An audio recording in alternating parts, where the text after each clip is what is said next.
दोस्तों, स्वागत है आपका हमारे चैनल दी यूनिक वर्ल्ड में।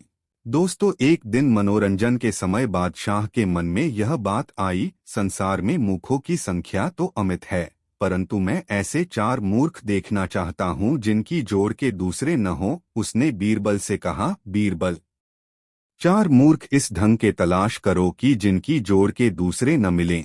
वह बादशाह की आज्ञा मानकर नगर से बाहर निकला। ढूंढने वालों को क्या नहीं मिल सकता, केवल सच्ची लगन होनी चाहिए।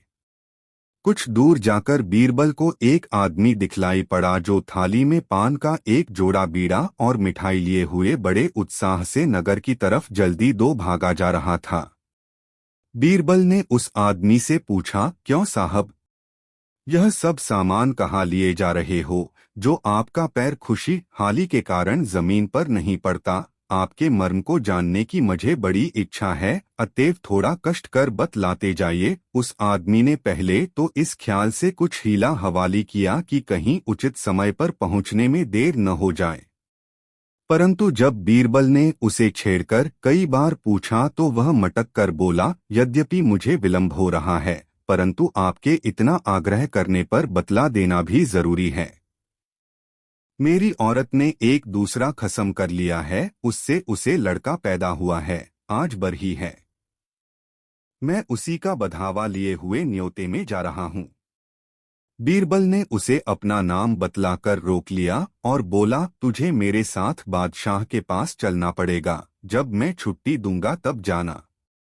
वह बीरबल का नाम सुनकर डर गया और लाचार होकर उसके साथ हो लिया। वह उसको साथ में लेकर आगे बढ़ा।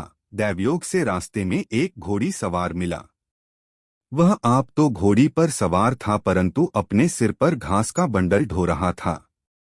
बीरबल ने उससे पूछा, क्यों भाई, यह क्या मामला है? आप अपने सिर का बोझ घोड़ी पर लाद कर क्यों नहीं ले जाते? उसने कहा, गरीब परवर, इसका कारण यह है कि मेरी घोड़ी गर्भिणी है, ऐसी दशा में उस पर इतना बोझ नहीं लादा जा सकता, मुझे ले जा रही है, यही क्या कम गनीमत है। बीरबल इस घोड़ी सवार को भी अपने साथ ले लिया और दोनों को लिए दिए बादशाह के पास पहुंचा। तब बीरबल बोला, पृथ्वीनाथ, चारों मूर्ख आपके सामने उपस्थित हैं। बादशाह तो 2 को ही देख रहा था, अतएव बोला, तीसरा मूर्ख कहाँ है? बीरबल ने कहा, तीसरा नंबर हुजूर का है, जो आपको ऐसे 2 मुखों के देखने की इच्छा होती है। चौथा मूर्ख मैं हूँ जो उन्हें ढूंढकर आपके पास लाता हूँ। बादशाह को बीरबल के ऐसे उत्तर से बड़ी प्रसन्नता हुई और जब उन्हें उनकी मूर्खता का परिचय मिला तो खिलखिलाकर हंस पड़े। दोस्तों, एक बार आश्विन के महीने में बीरबल बीमार पड़ा, जिस कारण महीनों दरबार में नहीं आया। एक दिन बादशाह को उसे देखने की इच्छा हुई। वह 2 कर्मचारियों के साथ उसके मकान पर गया। बीरबल बादशाह को देखकर बड़ा प्रसन्न हुआ और उसका कुम्हिलाया हुआ हृदय कमल कुछ खिल सा गया। ये आपस में बड़ी देर तक वार्तालाप करते रहे। न बीरबल बादशाह को छोड़ना चाहता था और न बादशाह बीरबल को ही। बातचीत में कई घंटों का समय व्यतीत हो गया। इसी बीच बीरबल को पाखाना मालूम हुआ। ऐसी विवशता के कारण वह बादशाह से कुछ देर की मोहलत लेकर बगल की एक कोठरी में पाखाना फिरने गया। इस बीच बादशाह केजी में बीरबल के बुद्धि परीक्षा की बात समाई। उसने ख्याल किया कि बीरबल महीनों से बीमार है, शायद उसकी चतुरता में कुछ कमी पड़ गई हो।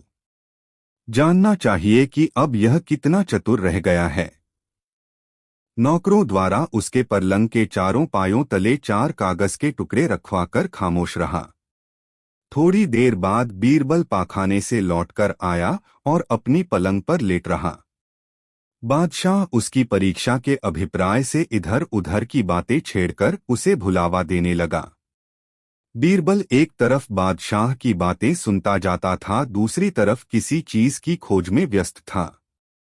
वह ऊपर नीचे इस प्रकार से देख रहा था मानो किसी चीज का अनुसंधान कर रहा हो। बादशाह ने उसकी उसक पुसक का कारण पूछा। बीरबल ने कहा, पृथ्वीनाथ, जान पड़ता है कि यहाँ पर कुछ रख को बदल हो गया है। वे अनजान सा मुंह बनाकर बोले, क्या रक्की बदल हुआ है? बीरबल ने उत्तर दिया, मुझे मालूम होता है कि या तो इस मकान की दीवार कागज भर नीचे को दब गई है व मेरी पलंग एक कागज ऊंची हो गई है। बादशाह ने कहा, हाँ हाँ, अक्सर देखा जाता है कि बीमारी की दशा में निर्बलता के कारण लोगों के दिमाग में तुम्हारे समान ही फितूर था जाता है, परंतु दरअसल में वह बात ठीक नहीं रहती। बीरबल ने उत्तर दिया, पृथ्वीनाथ, ऐसा नहीं हो सकता। मैं बीमार हूं तो मेरी बुद्धि बीमार नहीं है। बादशाह बीरबल की पहले ही सी चतुरता देखकर बड़ा प्रसन्न हुए और उससे असली भेद प्रकट कर दिया। दोस्तों, एक दिन दरबार के काम काजों से निश्चिंत होकर बादशाह बीरबल के साथ गप्पे मार रहा था। गप्प शप के मानी मनोरंजन के हैं। उसी दिन उसको एक अधर महल बनवाने की इच्छा जागृत हुई। इस अभिप्राय से प्रेरित होकर बोला, बीरबल, क्या तुम मेरे लिए एक अधर महल बनवा सकते हो? बनवा देना तुम्हारा काम है और रुपया खर्चना मेरा। बीरबल ने सोच विचार कर उत्तर दिया, पृथ्वी नाथ, थोड़ा ठहर कर महल बनवाने का कार्यारंभ करूंगा। इस कार्य के लिए कुछ मुख्य सामानों के संग्रह में समय की आवश्यकता है। बादशाह इस पर राजी हो गया। फिर बीरबल ने एक दूसरी बात छेड़कर बादशाह का मन दूसरे कामों में उलझा दिया। सायंकाल अवकाश पाकर घर लौट गया। दूसरे दिन बहेलियों को रुपए देकर जंगल से तोतों को पकड़ लाने की आज्ञा दी। हुक्म की देर थी, बहेलिये उसी दिन सैकड़ों तोते पकड़ू लाए। बीरबल ने कुछ तोतों को चुनकर खरीद लिया और उनके पढ़ाने का भार अपनी बुद्धिमती कन्या को सौंप आप दरबार का आवश्यक कार्य करने लगा। लड़की ने बुद्धिमानी से पिता के आदेशानुसार तोतों को पढ़ाकर पक्का कर दिया। जब बीरबल ने उनकी परीक्षा ली तो वे उसके मर्जी के माफिक निकले। फिर क्या था, बीरबल तोतों को लिए हुए दरबार में हाजिर हुआ। उनको दीवान खाने में बंद कर आप बादशाह के पास गया। तोते पिंजड़ों से बाहर निकालकर छोड़ दिए गए थे। सब तरफ से किवाड़ बंद था। तोते भीतर ही भीतर अपनी शिक्षा के अनुसार अलग अलग राग अलाप रहे थे। बादशाह को सलाम कर बीरबल बोला, पृथ्वीनाथ, आपकी मर्जी के मुवाफिक अधर महल में काम लगवा दिया है। इस समय उसमें बहुतेरे पेशराज और मिस्त्री काम कर रहे हैं। आप चलकर मुआयना कर लें। बादशाह महल देखने की इच्छा से बीरबल के साथ हो लिया। जब चीरबल दीवान खाने के पास पहुंचा तो उसका किवाड़ खोलवा दिया। तोते बाहर निकलकर आकाश में उड़ते हुए चोलने लगे, ईंटा लाओ, चूना लावो, किवाड़ लाओ, चौखट तैयार करो, दीवार चुनो। इस प्रकार आकाश में तोतों ने खूब शोर गुल मचाया। तब बादशाह ने बीरबल से पूछा, क्यों बीरबल, ये तोते क्या कह रहे हैं? बीरबल अदब के साथ उत्तर दिया, हुजूर, आपका अधर महल तैयार हो रहा है। उसमें पेशराज और बढ़ी लोग लगे हुए हैं। सब सामान एकत्रित हो जाने पर महल बनना शुरू होगा। बीरबल की इस बुद्धिमानी पर बादशाह हर्षित हुआ और उसको बहुत सा धन देकर विदा किया। दोस्तों, कहानी कैसी लगी कमेंट में जरूर बताएं। दोस्तों, एक दिन बीरबल को परेशान करने के उद्देश्य से बादशाह अकबर ने एक ऐसा आला बनवाया जिसमें हाथ डालने पर हाथ फंस जाता था। उस आले में उन्होंने एक सेब रखवा दिया। आले वाला कमरा बादशाह के कमरे से मिला जुला था। बीरबल जब बादशाह से मिलने आए तो बादशाह ने उन्हें हुक्म दिया कि बराबर वाले कमरे के आले में सेब रखा है, उसे ले जाओ। बीरबल ने उस कमरे में जाकर आले में से सेब निकालने को हाथ बढ़ाया ही था कि उसका हाथ उसमें फंस गया। दूसरा हाथ उस हाथ को निकालने में फंस गया। थोड़ी देर में बादशाह वहां आए और बीरबल को चिढ़ाने लगे। बीरबल मन मारकर रह गए। तब बादशाह ने अपने हाथों से उनके हाथ छुड़ा दिए। बीरबल ने भी बादशाह को छकाने का उपाय सोचा। बीरबल ने तीर्थ यात्रा के बहाने बादशाह से छुट्टी ले ली, लेकिन गुप्त रूप से अपने घर ही रहने लगे। कपड़े रंगकर साधुओं का भेष बना लिया और चुपचाप दरबार की खबर लेते रहे। एक दिन बादशाह शिकार खेलने जंगल गए। बीरबल भी साधु के भेष में उनके पीछे हो लिए। बादशाह एक जंगली सुअर का पीछा करते करते रास्ता भूल गए। शाम होने जा रही थी, इसलिए बादशाह को हाजत हुई। वे एक तालाब के पास पाखाने के लिए बैठ गए। थोड़ी देर बाद उन्होंने एक बड़ा विकराल दैत्य बाल बिखेरे तथा आंखें फैलाए अपनी ओर आते देखा। उसे देखकर बादशाह भयभीत हो गए और हाथ जोड़कर उसके सामने खड़े हो गए। दैत्य ने कड़क कहा, अपनी प्रजा पर जुल्म ढाता है, मैं आज तुझे नहीं छोड़ूंगा। यह सुनकर बादशाह गिड़गिड़ाते हुए बोले, हे भगवान, इस बार मुझे क्षमा करो, अब आपकी आज्ञा से कभी अत्याचार नहीं करूंगा। तब दैत्य ने कहा, अच्छा माफ किया, अब अत्याचार मत करना। तू अपने सिर पर मेरा जूता रखकर सीधा महल की ओर चला जा। जैसे तैसे बादशाह डरते हुए महल में आ गए और बड़ी उदारता के साथ दरबार का काम करने लगे, लेकिन उस दैत्य की याद वे अपने मन से न भुला सके। उन्हीं दिनों बादशाह ने सुना कि बीरबल तीर्थ यात्रा से लौट आए हैं, तो उन्होंने एक नौकर द्वारा उन्हें बुला भेजा। बीरबल जब सभा भवन में पहुंचे तो सभी दरबारी उपस्थित थे। कुशलक्षेम पूछने के बाद बादशाह ने फिर वही बात कही, क्यों बीरबल, आले का सेब? दरबारी कुछ न समझ सके। तभी बीरबल बोले, और वह देव। यह सुनकर बादशाह लज्जित होकर चुप हो गए। उन्होंने फिर बीरबल को कभी नहीं चिढ़ाया। बादशाह को उस दैत्य का रहस्य और बीरबल की चालाकी मालूम हो गई थी। दोस्तों, एक बार बादशाह अकबर के दरबार में एक अजीब मामला पेश हुआ। एक औरत भरी सभा में एक आदमी को साथ लेकर आई और बोली, हुजूर, इस आदमी ने मेरे सारे जेवर छीन लिए हैं। अकबर बादशाह ने उस आदमी से इसका कारण पूछा तो वह हाथ जोड़कर बोला, जहांपना, मैं परदेशी आदमी दिल्ली शहर देखने आया था। रास्ते में मुझे यह औरत मिली और आपसे भेंट कराने का वादा किया। आपके दर्शन की लालसा लिए मैं इसके पीछे पीछे चला आया। मैं बिल्कुल सच कह रहा हूँ हुजूर, मैंने इसके कोई जेवरात नहीं छीने हैं। इस पर वह औरत बोली, आलीज़ा, यह आदमी बिल्कुल झूठ बोल रहा है। मेरे सारे जेवर छीनकर अब पाक साफ बन रहा है। अकबर बादशाह दोनों की बातों से कोई नतीजा नहीं निकाल सके कि वास्तव में दोषी कौन है। अन्य दरबारी भी दोनों की बातें सुनकर किसी के पक्ष में या विपक्ष में राय कायम नहीं कर सके। अंत में अकबर बादशाह ने बीरबल को इस फैसले का भार सौंपा। बीरबल पहले ही दोनों का बयान सुन चुके थे। उन्होंने औरत से पूछा, तेरे जेवर कितने रुपए के थे? करीब 5,000 रुपए के, उस औरत ने रोने वाले अंदाज में कहा।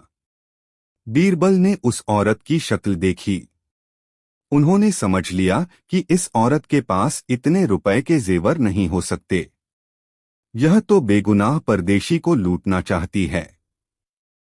कुछ सोचकर उन्होंने सरकारी खजाने से 5,000 रुपए मंगवाए और गुप्त रूप से एक सिपाही को देकर कहा, यह रुपए उस परदेशी को दे दो और उसे समझा दो कि बीरबल का हुक्म पाते ही वह रुपए औरत को दे दे। सिपाही ने उस आदमी को अलग ले जाकर बीरबल के कथनानुसार उसे समझाकर रुपए दे दिए। कुछ देर के पश्चात बीरबल उस परदेशी से बोले, तुमने इसके जेवरात छीने हैं। यह औरत कभी झूठ नहीं बोल सकती, इसलिए तुम अभी इसे या तो इसके जेवरात वापस कर दो अथवा 5,000 रुपए दे दो, फिर तुम छोड़ दिए जाओगे, नहीं तो जेल की हवा खानी पड़ेगी। उस परदेशी ने उस औरत को सभी के सामने 5,000 रुपए दे दिए। औरत रुपए लेकर खुश होती हुई घर की ओर चल पड़ी। वह कोई एक फरलांग ही गई होगी कि बीरबल ने उस परदेशी से कहा, जाओ और उसके सारे रुपए छीन लाओ, रुपए लेकर ही लौटना। परदेशी बीरबल की आज्ञा पाकर दौड़ गया और उस औरत से रुपए छीनने का उसने बहुत प्रयत्न किया, लेकिन वह औरत भी अड़ गई। किसी भी प्रकार उसने रुपया नहीं छोड़ा और उसका हाथ पकड़कर बोली, चल, जहां से रुपया मिला है वहीं चलकर तुझे दे दूंगी। जैसे ही वह परदेशी उस औरत के पीछे रुपया छीनने दौड़ा, बीरबल ने अपने दो गुप्तचरों को राह की घटना देखकर सही सी खबर देने के लिए कहा। दोनों गुप्तचरों ने उस औरत व आदमी के आने से पहले ही सारा हाल कह सुनाया। इस बात से बीरबल को और भी विश्वास हो गया कि निस्संदेह यह औरत धोखेबाज है। थोड़ी देर बाद उस आदमी को साथ लिए औरत सभा में उपस्थित हुई और बोली, जहांपनाह, जो रुपया आपने मुझको दिलवाया है, उन रुपयों को भी यह आदमी रास्ते में मुझसे छीन रहा था। मैंने इसकी एक नहीं चलने दी और आपके सम्मुख इसे ले आई हूं। यह सुनकर बीरबल ने उस औरत से पूछा, यह तुमसे रुपया छीन पाया या नहीं? इसने कोशिश तो बहुत की पर मुझसे नहीं छीन पाया, औरत ने विजी भाव से कहा। बीरबल ने डांटकर उस औरत से कहा, जो आदमी तुझसे रुपया छीनने की ताकत नहीं रखता, उसके द्वारा जेवरात का छीने जाना कैसे मुमकिन है? तू झूठी है, रुपए अभी वापस कर। यह कहकर बीरबल ने बेंत से उस औरत को पीटने की आज्ञा दी। मार खाने के डर से औरत ने अपना अपराध स्वीकार कर लिया और रुपए वापस दे दिए। बाद में बीरबल ने उस औरत को तुरंत जेल खाने भिजवा दिया तथा उस परदेशी को बाइज्जत विदा किया। बीरबल की इस चतुराई से सभी दरबारी अत्यंत खुश हुए। अकबर बादशाह को तो यह न्याय बहुत ही पसंद आया। दोस्तों, वीडियो को एक लाइक जरूर करें। दोस्तों, बीरबल का रंग सांवला था। एक दिन दरबार के समय लोगों में मनुष्य की सुंदरता और कुरूपता पर बहस छिड़ी। बहुतेरे लोग बीरबल का स्मरण कर उसकी कुरूपता पर हंसम पड़े। उस समय वोरबल दरबार में उपस्थित नहीं था। जब कुछ कालोपरांत लौटकर आया तो दरबारी लोग उसे देखकर जोर दो से हंसने लगे।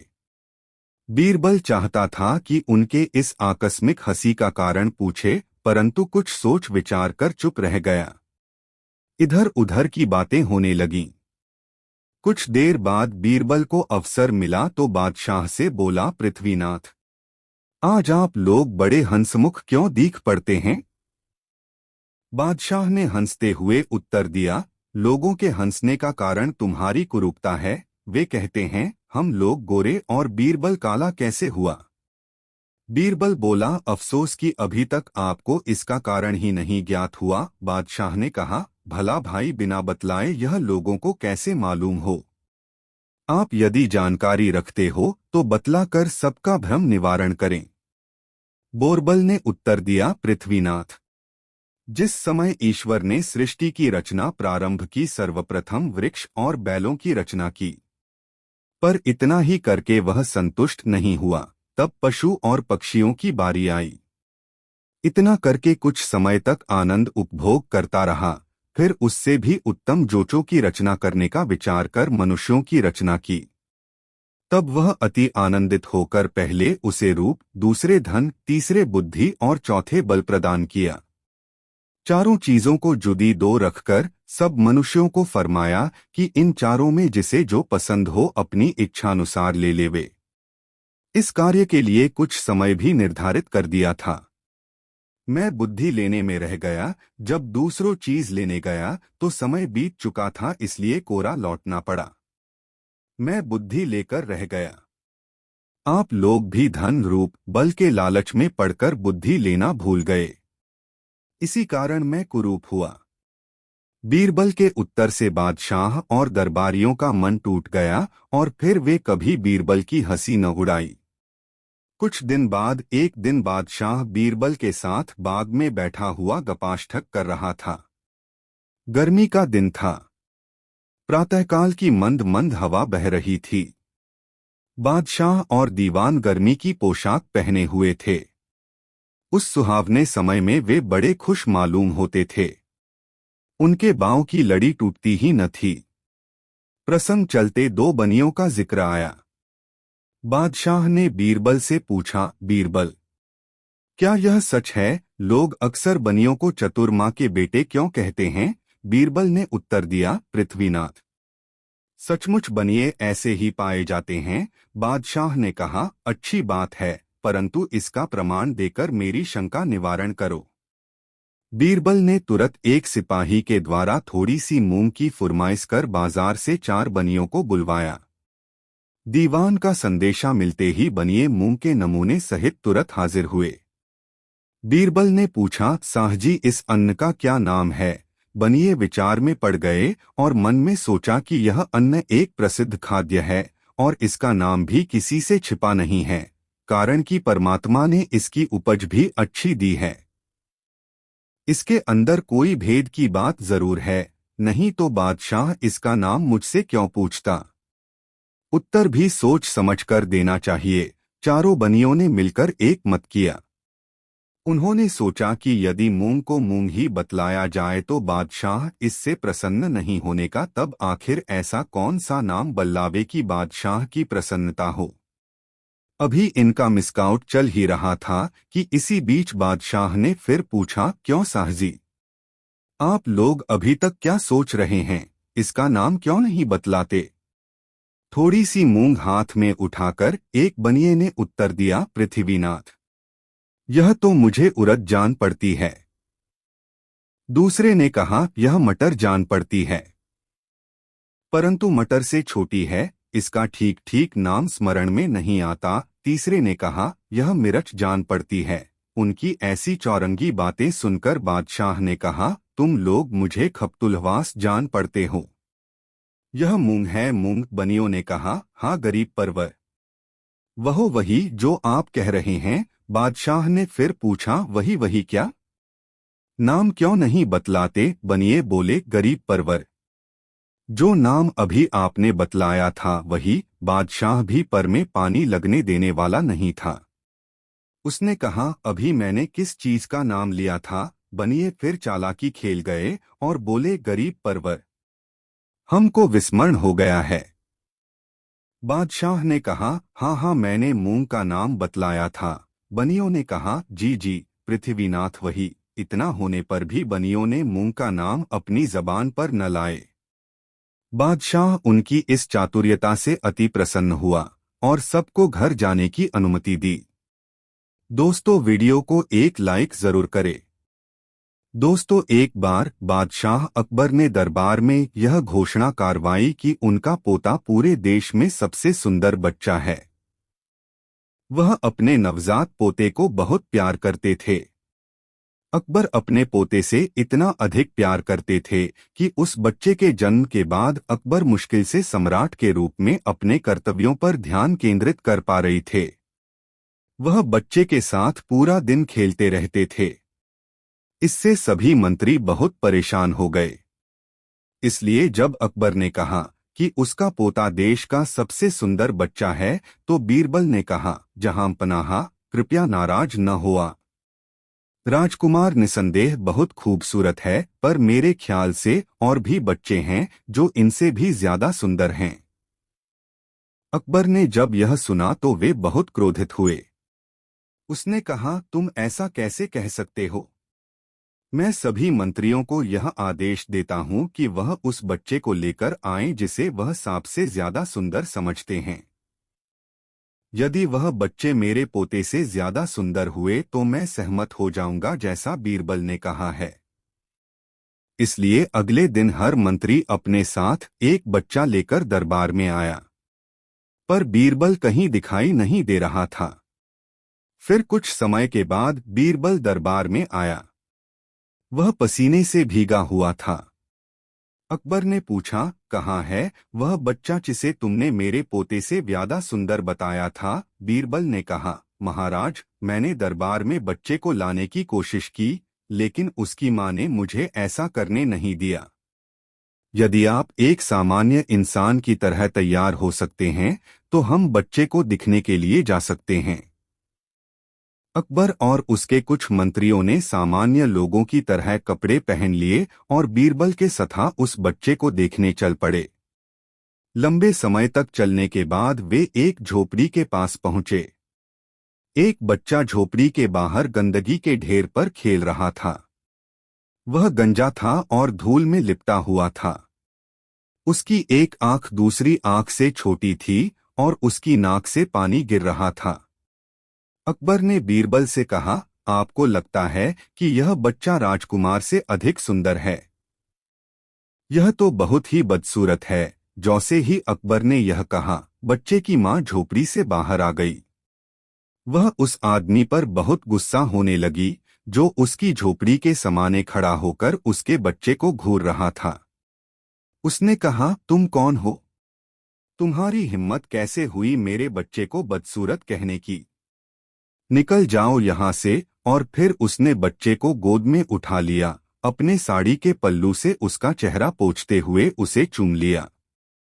उसने बच्चे से कहा, मेरे प्यारे बेटे, इन लोगों को मत सुनो, तुम इस देश में सबसे सुंदर बच्चे हो। और वह छोटे बच्चे को अंदर ले गई।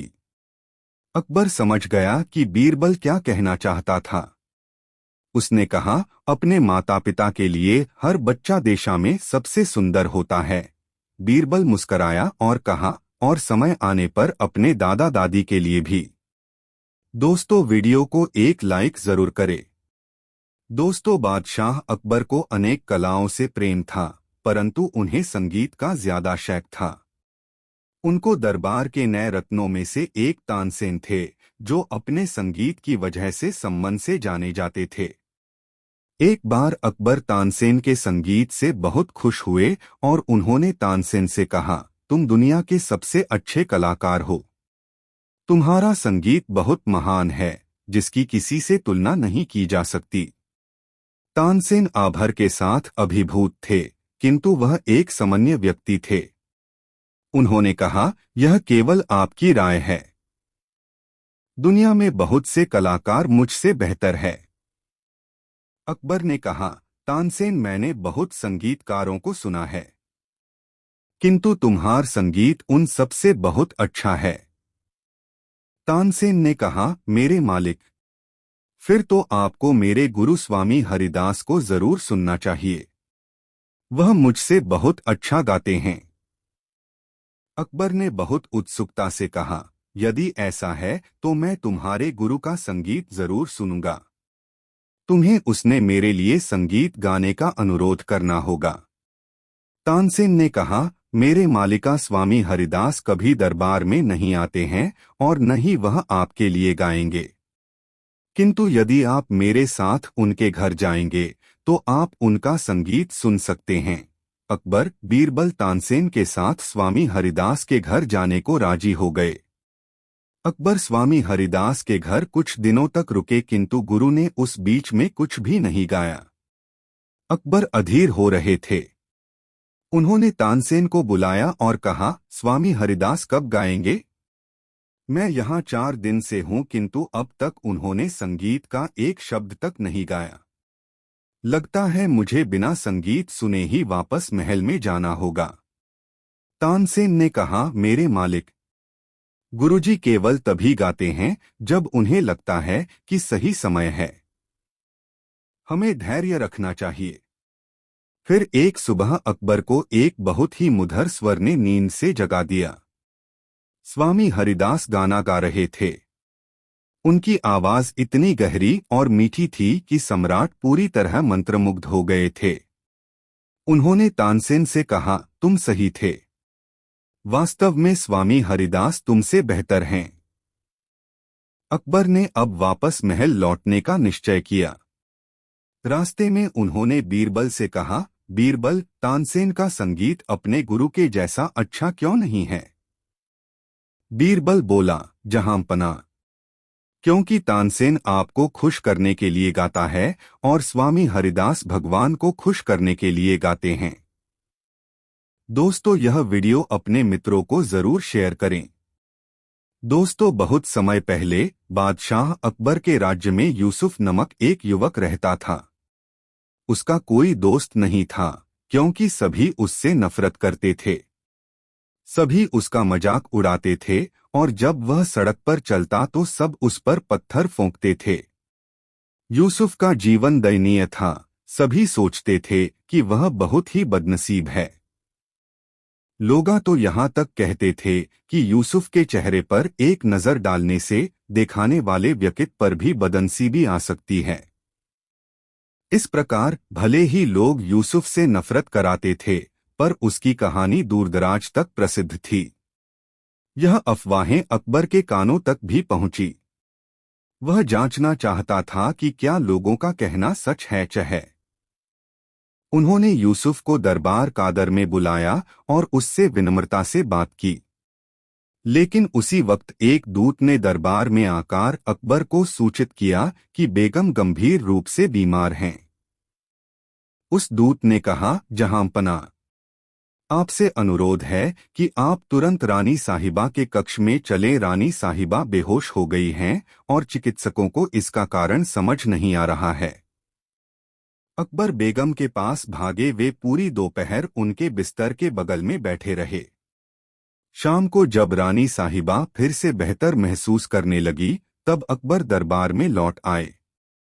यूसुफ अभी भी उनका इंतजार कर रहा था। यूसुफ को देखते ही अकबर को गुस्सा आ गया। वे गरले तो सारी अफवाहें सच है। तुम वास्तव में मनहूस हो। तुमने बेगम को बीमार बना दिया है। उसने जेल के पहरेदारों को यूसुफ को ले जाने का आदेश दे दिया। बेचारे यूसुफ के पास और कोई चारा नहीं था। वह जोर से चिल्लाया और पहरेदारों से छोड़ने की विनती की। बादशाह का निर्णय बहुत अनुचित था, लेकिन दरबार में कोई भी सम्राट के विरोध में कुछ भी कहने की हिम्मत नहीं कर पाया। अचानक बीरबल वहां गया जहां यूसुफ खड़ा हुआ था और उसके कान में कुछ फुसफुसाया। यूसुफ बादशाह के सामने झुककर बोला, जहांपनाह, मैं कैदखाने में जाने को तैयार हूं, पर आप मेरे एक सवाल का जवाब दीजिए। यदि मेरे चेहरे को देखकर रानी बीमार हो गई हैं, तो मेरा चेहरा आपने भी देख है, तो आप बीमार क्यों नहीं हुए? अकबर को अपनी गलती का एहसास हो गया। उसने यूसुफ को जाने दिया और खजाने में से सोने का एक थैला उसे भेंट किया। एक बार फिर दरबार में बैठे लोगों ने बीरबल के ज्ञान और बुद्धि की प्रशंसा की। दोस्तों, अकबर के शहर फतेहपुर सिकरी में सर्दियों के दौरान काफी ठंड पड़ती थी। एक बार बादशाह ने यह घोषणा करवा दी कि वह सोने के 1000 सिक्के उसे देंगे जो शाही महल के बाहर स्थित ठंडी झील में पूरी रात खड़े होने की हिम्मत करेगा। कई दिनों तक अकबर के पास कोई भी नहीं आया। फिर एक दिन एक गरीब ब्राह्मण दरबार में आया। अकबर उस गरीब आदमी को देखकर हैरान रह गए। वह बहुत कमजोर और बीमार था। अकबर ने पूछा, तुम काफी कमजोर और बीमार हो, तुम इस मुश्किल चुनौती को क्यों लेना चाहते हो? ब्राह्मण बोला, मेरे राजा, मैं एक गरीब आदमी हूँ। मेरे छोटे छोटे बच्चे हैं जो भूखे हैं। मुझे पैसों की जरूरत है। अकबर राजी हो गए। ब्राह्मण को 2 पहरेदार झील में लेकर गए। ब्राह्मण ने अपने सारे कपड़े उतारकर जल में प्रवेश किया और पहरेदारों की निगरानी में बर्फ जैसे ठंडे पानी में पूरी रात खड़ा रहा। अगली सुबह पहरेदार ब्राह्मण को दरबार में लेकर गए। अकबर ब्राह्मण की बहादुरी पर हैरान था। उसने पूछा, तुमने सारी रात ठंडे पानी में खड़े रहने के लिए प्रबंध कैसे किया? क्या तुम्हें ठंड नहीं लगी? ब्राह्मण ने कहा, जी महाराज, मुझे बहुत ठंड लग रही थी, पर तभी मैंने उन दीपकों को देखा जो महल के मीनारों में चमक रहे थे। मैं सारी रात उन्हें देखता रहा और उन्होंने मुझे गर्म रखा। जब अकबर ने यह सुना तो वह ब्राह्मण से बोला, दीपक ने सारी रात तुम्हें गर्म रखा है? यह तो धोखेबाजी है। तुमने अपना कार्य ईमानदारी से नहीं किया।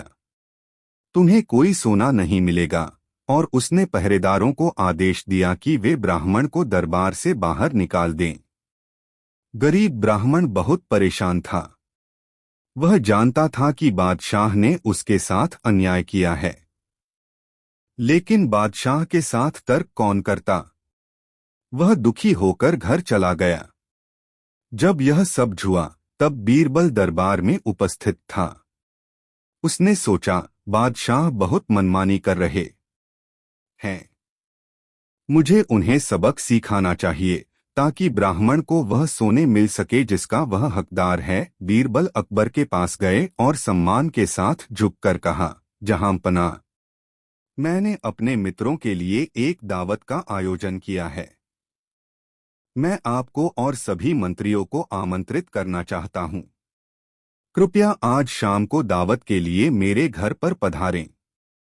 अकबर यह सुनकर बहुत खुश हुआ। शाम को अकबर ने खबर भिजवाई कि वे आ रहे हैं, परंतु बीरबल ने कहला भेजा कि अभी खाना तैयार नहीं हुआ है। जब तैयार हो जाएगा तो खबर भेज दूंगा। जब बहुत देर तक खबर नहीं आई तो अकबर स्वयं अपने मंत्रियों के साथ बीरबल के घर पहुंच गया। पर जब उन्होंने बीरबल को घर के आंगन में देखा तो वे हैरान रह गए। बीरबल थोड़ी सी आग जलाकर उसके पास बैठा हुआ था, जबकि जो बर्तन आग पर होना चाहिए था वह एक पेड़ की एक शाखा पर ऊंचा लटक रहा था। अकबर ने बीरबल से पूछा, तुम्हें क्या लगता है कि तुम क्या कर रहे हो? बीरबल ने कहा, जिल्ले सुभानी, मैं हम सभी के लिए स्वादिष्ट खिचड़ी बना रहा हूं। इस बात पर बादशाह जोर से हंसने लगे। उन्होंने कहा, मूर्ख, तुम्हें क्या लगता है आग से गर्मी खिचड़ी तक पहुंच जाएगी? तुमने बर्तन ऊंची शाखा पर रख दिया है। बीरबल ने कहा, महाराज, आग की गर्मी बर्तन तक उसी प्रकार पहुंच जाएगी जिस प्रकार महल के दीपक से गर्मी उस दिन गरीब ब्राह्मण तक पहुंची थी। अकबर ने हंसना बंद कर दिया। उन्हें एहसास हो गया कि बीरबल क्या कहना चाहता है। अगले दिन उन्होंने ब्राह्मण को बुलाया और वादे के अनुसार उसे 1000 सेने के सिक्के दिए। ब्राह्मण ने बादशाह का आभार व्यक्त किया और आशीर्वाद दिया। अकबर ने बीरबल को देखा तो बीरबल मुस्करा दिए। दोस्तों, कहानी कैसी लगी कमेंट में जरूर बताएं। दोस्तों, एक धनवान कंजूस व्यक्ति की तारीफ में एक कवि एक कविता लिखकर उससे मिला और कवि ने अपनी कविता बड़ी शान से पढ़कर उसे सुनाई। वह कंजूस समझ गया कि यह कवि उससे कुछ लेने के लिए ही यहाँ आया है। प्रशंसा में कविता पढ़ना तो एक बहाना है। कंजूस ने सोचा कि क्यों न मैं भी इसे अपनी बातों से खुश करके यहाँ से जाने पर मजबूर कर दूं। यह सोचते हुए वह कंजूस बोला, बहुत खूब कवि महोदय, आपने मेरी तारीफ में बहुत अच्छी कविता लिखी है। कल आप आइए, मैं आपकी मुराद अवश्य पूरी करूंगा। कवि वापस चला गया। कंजूस बहुत ही खुश हुआ कि चलो बला टली। कुछ देना न पड़ा और बात भी बन गई। दूसरे दिन कवि कुछ धन पाने के लालच में कंजूस से मिलने आया। कवि पर नजर पड़ते ही कंजूस बोला, तुम कौन हो भाई? किससे मिलना है? यह कहकर कंजूस ने ऐसा नाटक किया जैसे उसने कवि को कभी देखा ही न हो। कवि आश्चर्य से चौंकते हुए बोला, महोदय, आप यह क्या कह रहे हैं? कल ही तो मैं आपसे मिला था और आपकी तारीफ में खूबसूरत सी कविता भी लिखकर सुनाई थी। आप इतने कम समय में ही मुझे भूल गए। कंजूस बोला, कल की बात आज करने से कोई लाभ नहीं। जैसे कल तुमने मुझे कविता सुनाई वैसे ही मैंने भी अपनी मीठी मीठी बातें तुम्हें सुना दी थीं। न तो तुमने मुझे कुछ दिया और न मैंने तुम्हें कुछ दिया। हिसाब बराबर हो गया। अब तुम मेरा पीछा छोड़ो। कंजूस के इतना कहने पर वह कवि वहां से सीधे घर आया और अपने एक दोस्त के साथ बीरबल से मिला और अब तक जो हुआ था वह सब बीरबल को बता दिया। बीरबल बोले, कवि महोदय, आप 1 हफ्ते के बाद अपने इस दोस्त को उस कंजूस के यहाँ भेजना। जब आपका दोस्त कामकाज के बहाने उससे मित्रता कर ले तब किसी दिन उसे घर पर आने का निमंत्रण देना। उस दिन मुझे भी बुला लेना, लेकिन इतना अवश्य ध्यान रहे कि उसे केवल न्योता देना है, खाना नहीं खिलाना है। बीरबल यह कहकर दरबार के कामकाज में तल्लीन हो गए। कवि का मित्र कुछ ही रोज में कंजूस से काफी घुल मिल गया। जब मित्रता गाढ़ी हो गई तब एक दिन कंजूस को उस व्यक्ति ने खाने का निमंत्रण दिया। कंजूस ने निमंत्रण स्वीकार कर लिया। बीरबल और कवि को भी इसकी खबर कर दी। कवि वेश बदलकर दोस्त के घर आ पहुंचे। बीरबल भी वेश बदलकर आ गए। थोड़ी देर बाद कंजूस भी आ गया। उन तीनों ने ही कंजूस की बड़ी आवभगत की और कंजूस से तरह तरह की मीठी बातें करने लगे। कंजूस भूखा था क्योंकि वह घर से खाकर नहीं चला था और दावत के नाम पर सुबह से ही कुछ खाया नहीं था। जब उसे भूख कुछ अधिक ही सताने लगी तो परेशान होकर कंजूस बोला, अरे भाई, खाने पीने का भी इंतजाम है या ऐसे ही बैठे रहना है? कवि के मित्र ने कहा, मित्र, मैंने तुम्हें भोजन के लिए नहीं बुलाया है। मैंने तो तुम्हें केवल भोजन का निमंत्रण देकर प्रसन्न किया है। यह सुनते ही कंजूस ने उन तीनों को ध्यान से देखा, फिर कवि को तुरंत ही पहचान लिया। कंजूस ने अपनी गलती के लिए क्षमा मांगी और कवि को वाजिब इनाम दिया तथा इस घटना से अच्छी सीख ली। दोस्तों, वीडियो अपने दोस्तों जरूर शेयर करें। दोस्तों, बादशाह अकबर दरबार में आए तो उन्हें बीरबल कहीं नजर नहीं आए। बादशाह बड़ी बेताबी से उनका इंतजार कर रहे थे। तभी बीरबल दरबार में हाजिर हुए। अकबर बादशाह ने बीरबल को देखते ही सवाल कर दिया, बीरबल, हमारी इच्छा है कि हम पिशाचिनी और अप्सरा को एक साथ देखें। बीरबल यह सुनकर थोड़ी देर तक चुप रहे, फिर बोले, ठीक है हुजूर। यह कहकर बीरबल दरबार से बाहर आ गए और पूरे दिन वह इसी पर सोचते विचारते रहे। शाम के समय बीरबल एक वेश्या से मिले और उसे समझा बुझाकर अगले दिन दरबार में हाजिर होने के लिए तैयार किया। दूसरी सुबह दरबार लगा तो वह वेश्या बीरबल से आकर मिली। बीरबल अपनी पत्नी और वेश्या को लेकर दरबार में हाजिर हुए। बीरबल ने अपनी पत्नी का परिचय कराते हुए शहंशाह से कहा, हुजूर, यह अप्सरा है। मेरा जीवन और मेरा घर इसी के कारण स्वर्ग बना हुआ है। शहंशाह बीरबल की बातों से असंतुष्ट होते हुए कहा, मैं नहीं मानता। अप्सरा तो खूबसूरत होती है, तुम्हारी स्त्री तो साधारण सी है और दुबली पतली भी है। भला यह अप्सरा कैसे हो सकती है? बीरबल बोले, जहांपनाह, खूबसूरती सीरत और चरित्र की महत्वपूर्ण होती है, रूप की नहीं। इस स्त्री से मुझे स्वर्गिक सुख मिलता है, इसलिए यह अप्सरा है। यह कहने के बाद बीरबल ने वेश्या की ओर इशारा किया। उस पर नजर पड़ते ही बादशाह सहसा ही बोल पड़े, वाह, क्या सुंदरता है। बीरबल बोले, जहांपनाह, यह एक वेश्या है, यह महाठागिनी है और गले का फंदा है। यही है पिशाचिनी, जिसको एक बार पकड़ लेती है उसका सब कुछ बर्बाद करके ही उसका पीछा छोड़ती है, हुजूर। बादशाह ने जब बीरबल के मुख से दोनों औरतों के गुणों को सुना तो उनको पिशाचिनी और अप्सरा का अंतर समझ में आ गया। दोस्तों, आपको यह कहानी कैसी लगी कमेंट में ज़रूर बताएं। ऐसी और नई मज़ेदार कहानी सुनने के लिए हमारे चैनल द यूनिक वर्ल्ड को सब्सक्राइब ज़रूर करें। वीडियो अपने मित्रों को ज़रूर शेयर करें। वीडियो देखने के लिए धन्यवाद।